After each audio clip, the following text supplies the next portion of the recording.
When I moved into this new neighborhood, I expected peace and quiet, not a full-blown war with an HOA that thought they owned me. From the moment I rolled in with my BMW, Karen, the so-called vice president, decided she hated me. She slapped me with fines, threatened me, and told me I didn't belong here. But things got out of control fast. It started with threats, then vandalism, and eventually they even sent fake HOA cops to vandalize my car. What they didn't know was that I'm a Navy SEAL, and I don't take kindly to threats. Before we dive in, comment which country you're watching from. Let's see how far this story travels. I had just moved into Oakfield Estates, a neighborhood that looked like the picture of suburban calm. Manicured lawns, neat mailboxes, kids on bikes. It all looked perfect. But perfect is often a mask, and I learned that the hard way. The first person I met was Linda Hull, the HOA vice president. She introduced herself with a smile, so fake it should have come with a warning label. "We have standards here," she said, eyeing me like I was already a problem. From that moment, she hated me. Why? Because she couldn't control me. The fines started almost immediately.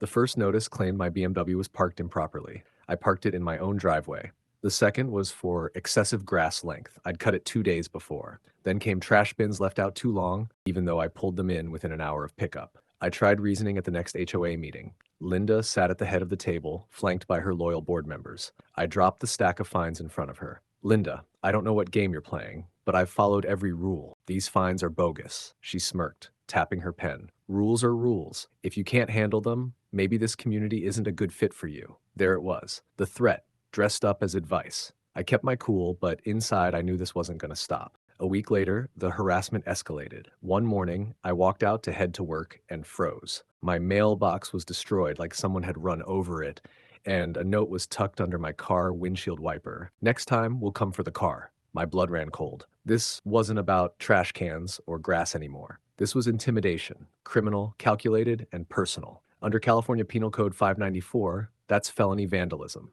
I took photos, called the sheriff's office, and filed a report.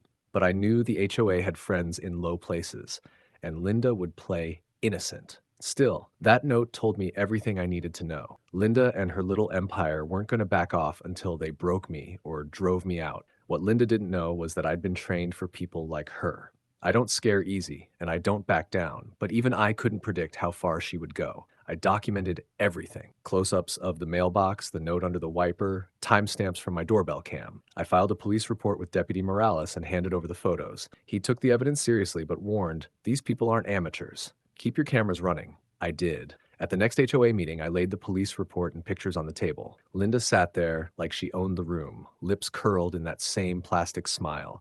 "Someone ran over your mailbox? That's awful," she said. "But you're making enemies by calling out neighbors. Or you're making victims by looking the other way," I shot back. The room went quiet. Fear was a language everyone in that room understood. I stood up, met her stare one last time, and said, "You push this any further, you'll regret it." Then I left the office, calm but done. The next day, they came in daylight, bold and careless. My front camera pinged at 2:14 p.m. A white SUV rolled into my driveway, 3 men climbing out in cheap HOA security vests. Each carried a crossbar. They didn't knock. They went straight for my BMW like it was theirs and started smashing like it was a piñata. Glass shattered, metal groaned, paint peeled. I walked out on the porch. My hands were at my back, fingers curled around the grips of a service pistol I keep concealed there. A precaution, not a provocation. I wasn't showing it yet. I approached, slow and deliberate, eyes on the men. My voice cut through the noise. "Hey!" All 3 froze. The lead one turned with a smirk. "Official HOA enforcement," he said. "You're in violation, vehicles being impounded." "On what authority?" I asked, stepping closer. His badge looked like it came from a printer. I knew fake when I saw fake. "Cooperate and this goes easy," he sneered. I stopped 3 steps away and opened my jacket just enough for them to see the Navy SEAL insignia at my belt. Their smirks faltered. "You've got 3 seconds," I said evenly. "Drop the tools." The leader laughed, crowbar resting on his shoulder. "You won't shoot." "Try me," I replied. He swung. I moved faster. Years of training kicked in. No rage, just precision. I sidestepped, caught his arm, twisted, and fired one controlled shot into his thigh. He screamed and fell, the crowbar clattering beside him. The second lunged with a chain. I deflected, drove my elbow into his jaw, and heard the snap of bone as he hit the pavement. The third came from behind. I pivoted, used his momentum, and slammed him into the hood of the BMW. He slid down, gasping for air. Silence. 3 bodies on the driveway. Broken tools. The car still dripping glass. I kept the pistol trained low, finger off the trigger. "You just committed felony vandalism and assault," I said quietly.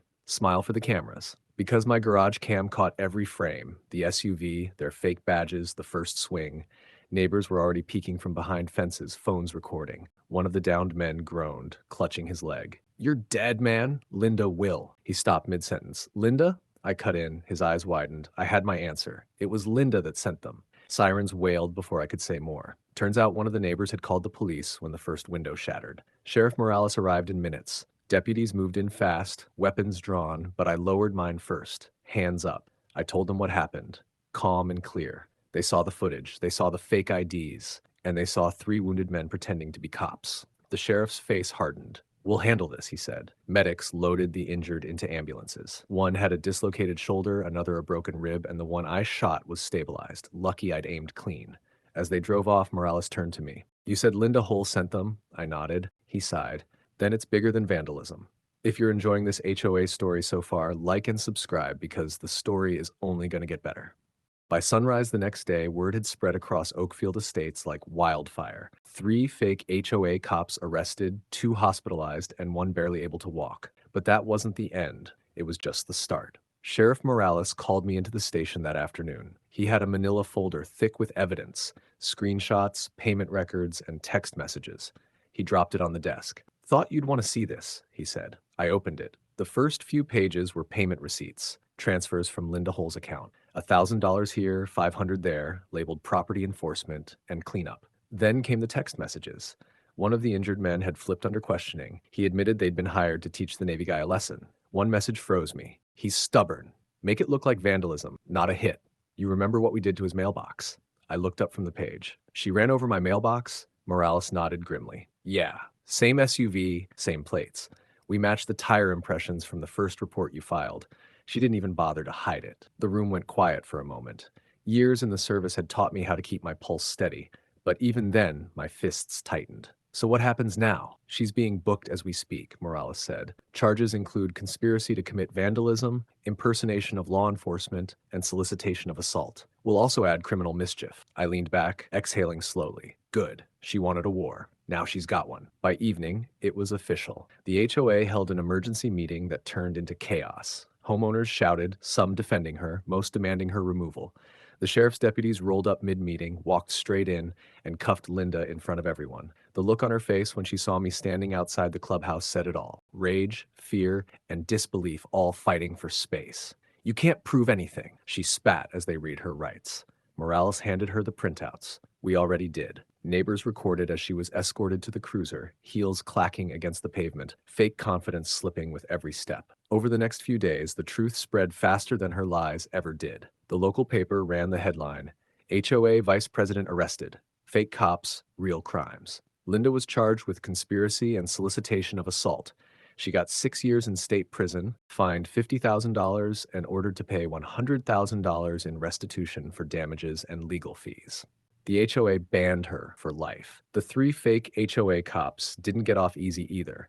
The one I shot got 5 years, the second got 3, and the last one 2 years with probation. Each had to pay $20,000 to $30,000 in restitution. Between hospital bills, legal fees, and fines, they lost everything they'd gained from Linda's payout. For the first time, Oakfield Estates saw justice. For the first time since I'd moved in, Oakfield Estates was quiet. As for me, I replaced my mailbox with a steel post, patched up the BMW, and sat on the porch watching the sunset. And that's how a vandalism job turned into a felony case, because you never pick a fight with someone who's trained to finish it. What do you think, folks? Was that justice? Tell me in the comments, what would you have done if fake HOA cops tried to destroy your car? I would love to know. The end.